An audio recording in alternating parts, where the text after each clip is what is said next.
বুঝাবার জন্য বলছি, পর্দা করা সুন্নাত ওয়াজিব নাকি ফরজ?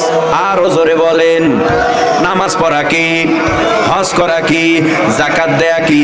এর নবীর উম্মতের দল, নামাজ যেমন ফরজ পর্দা তেমন ফরজ, রোজা যেমন ফরজ পর্দা তেমন ফরজ। তবে নামাজ সময় মতো পড়তে হয়, সময় একটা নির্ধারণ করা থাকে, ফজর, জোহর, আসর, মাগরিব, ইশা, এর মাঝখানে ফাঁকা আছে না নাই?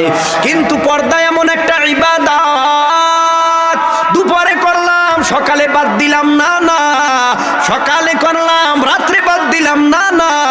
পর্দাটা এমন একটা ইবাদত যা সেকেন্ডে সেকেন্ডে সেকেন্ডে সেকেন্ডে করতে হয়।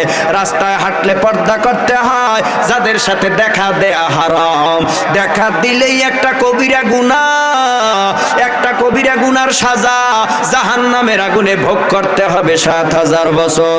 ও পর্দার আড়ালের মা বোনেরা, মাইকের আওয়াজ কানে যায় মা, কেন মা নোংরা পোশাক পরিয়া, নোংরা পোশাক পরিয়া রাস্তায় হাঁটো? এ বোন, কেনই বা তুমি তো একজন মুসলমান, কেন বা বোরকা ছাড়া রাস্তায় হাঁটো? এরে নবীর উম্মত, জাহিলিয়াতের যুগের মতো বেশভূষ করে, জাহিলিয়াতের যুগের মতো পোশাক আদি পরে রাস্তায় হাঁটলে অবস্থা হবে খুব খারাপ।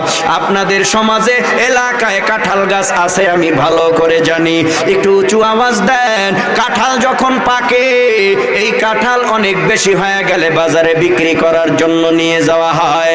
কাঁঠালের পর্দা খুইলা গামলায় করিয়া যদি কাঁঠালের কোষ আর গোল্লাগুলি বাজারে বিক্রি করতে নিয়ে যায়, বলুন তো কয়জন ক্রেতা এই কাঁঠাল কেনার জন্য আসবে? পাওয়া যাবে না ২-৪ জন বলদ গাহেক? নাই নাই। কেন নাই?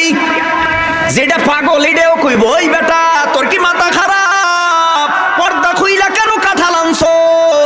এই কাঁঠাল এখন কে খাবে? কেউ তো নিবে না। কয় কেন? বলে পর্দা ছাড়া কাঁঠালের কোনো দাম নাই। ও নবীর উম্মতের দল, কলার দাম, তবে সোগলা ফালায় দিলে কলার কোনো দাম নাই।